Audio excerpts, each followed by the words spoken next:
I wish I knew this years ago before I started investing.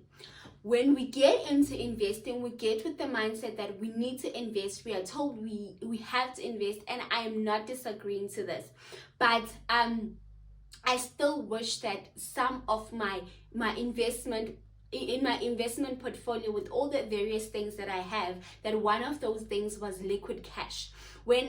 Because liquid cash creates the flexibility, and it gives you options to invest should anything happen, and to also strike a balance in your portfolio. Because if you have a portfolio of stocks, you have a portfolio of bonds, unit trusts, and all of that, you do need a certain percentage of your money in loose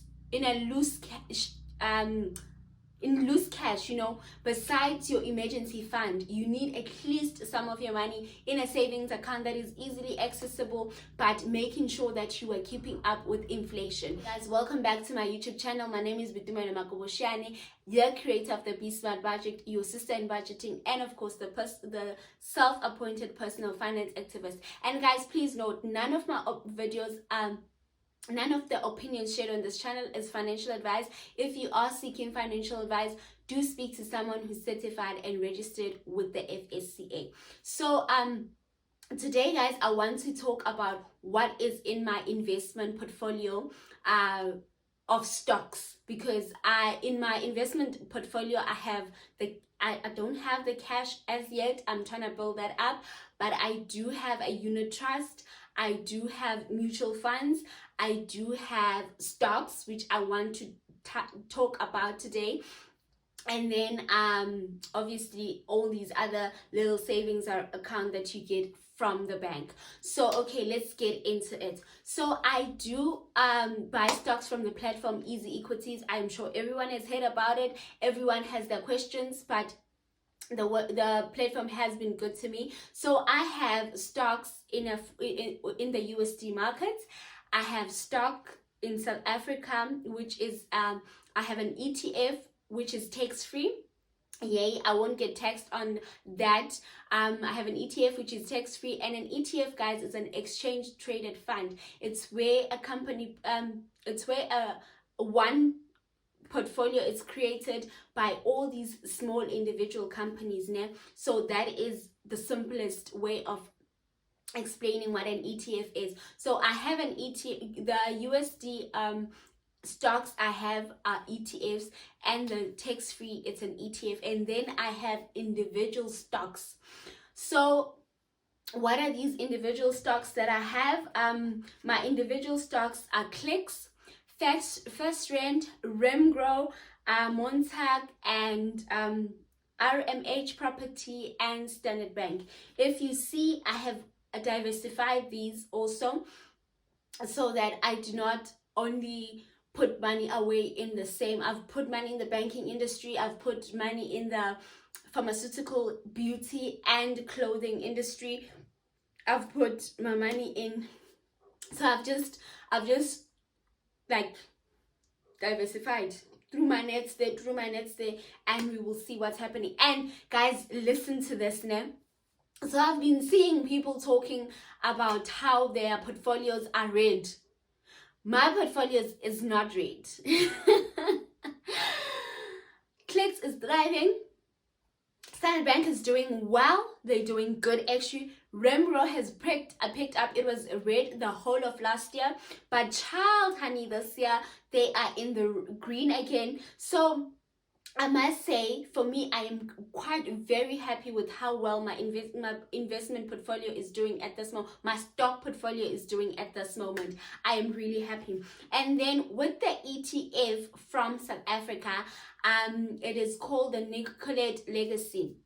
And in that, it has the ABSA new fund. It has all the Satrix property, SA 400.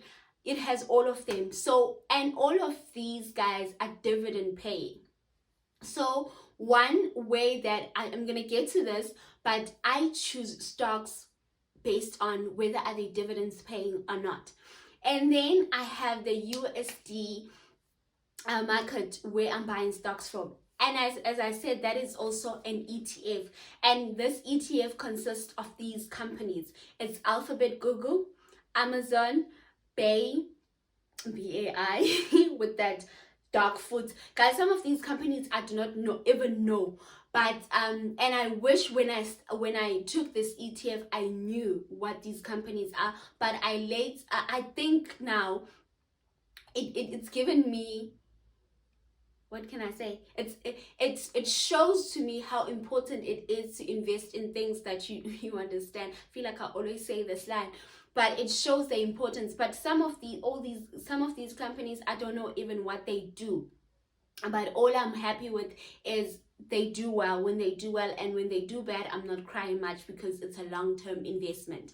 And then I have EA, I have Exxon Mobil, I have Nike, I have Nvidia, Spotify, Square, Texas Instruments, I have Under Armour, I have Visa, and the Walt Disney Company. So these are the companies that are under my ETF on the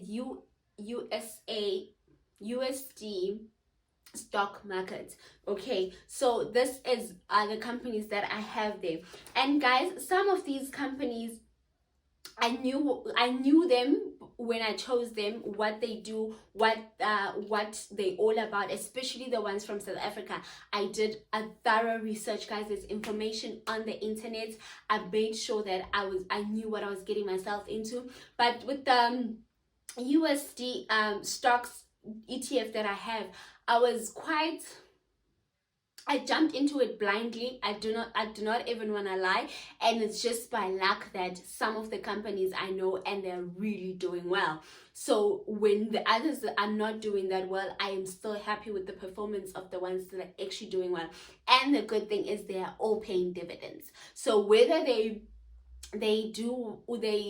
market crashes or whatever, I still get paid dividends if the company is paying out dividends. That is the good thing. And guys, I'm a dividend investor.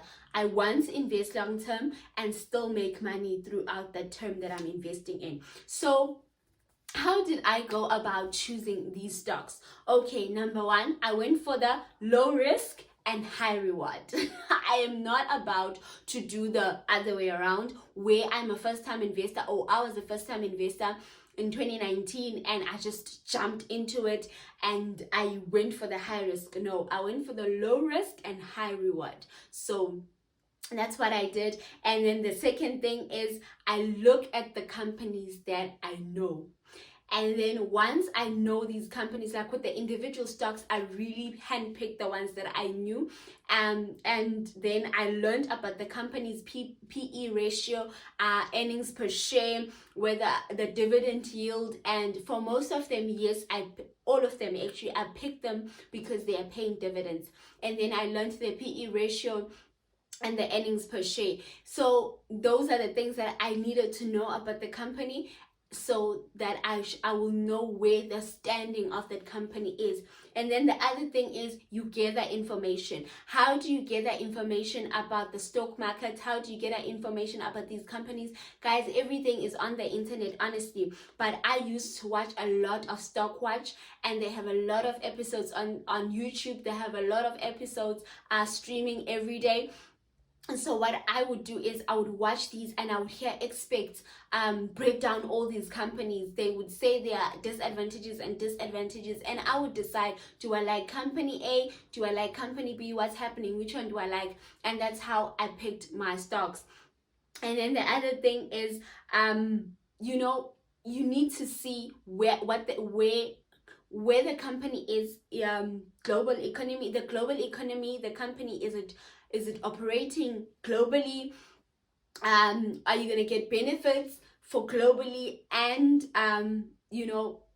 where you are based? And then you look at the national economy, and then you look at the industry.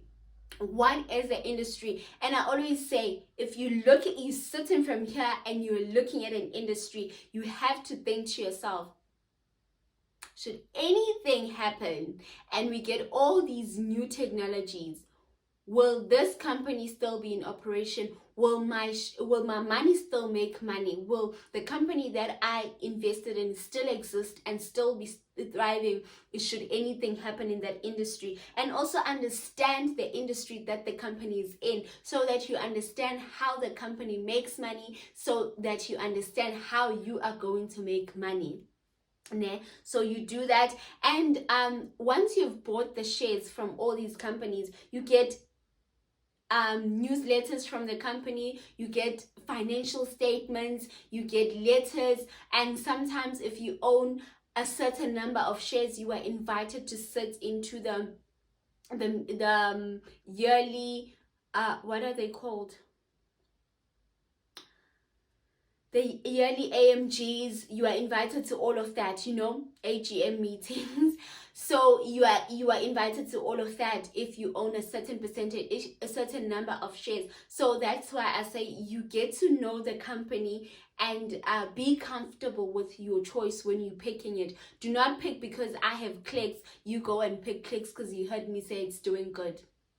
It is doing good, hey? So yeah, and again, this is not financial advice. So yes, then the other thing is you analyze the company. So by analyzing the company, I mean there is clicks. Let me speak of clicks, and there's Dis-Chem. So you need to decide, are you going to buy clicks or are you going to buy Dis-Chem? So you look at the core competitive market of this company now. Which companies are they competing with? Which one is doing better than the other one? And maybe this might change your mind. You see that Dis-Chem is actually doing better. Dis-Chem is actually paying better dividends. Their PE ratio is actually better. Their earnings per share is better. Or so now you get a clear understanding of that industry, that specific, and the other companies that are similar to the company that you are interested in investing in. So that is what I did. I would sit and compare, especially when it came to the banking sector. This is what I was happy with, because honestly the Capitec share was quite expensive, so it would have taken me long to reach my share goals, my stock goals, if I went for the Capitec one. So I was like, let me go for Standard Bank. It's affordable and I still get paid dividends, and PE ratio is quite good. So that is what I did. And then so after you've understood that, you then decide that this is the company for me and this is my financial goals for this specific stock. I'm gonna invest it for so long, I expect to see returns. And guys, when you invest in the stock market, you need to understand this. You need to decide whether are you a trader or are you an investor.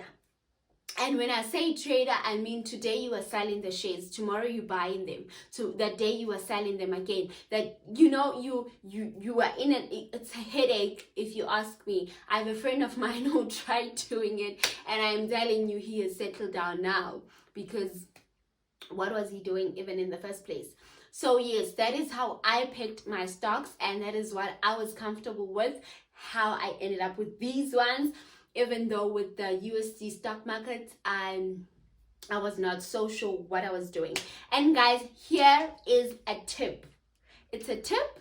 So pick quality stock at a good price. That is all I'm saying. That is the tip, and it's not financial advice again. So guys, thank you very much for watching this far. Don't forget to like, comment, and subscribe. Of course, give this video a big thumbs up and share it with your friends, and tell your friends to share it with their friends, and their friends to share it with their friends. Okay? All right. Okay guys, have a good one. See you on the next one.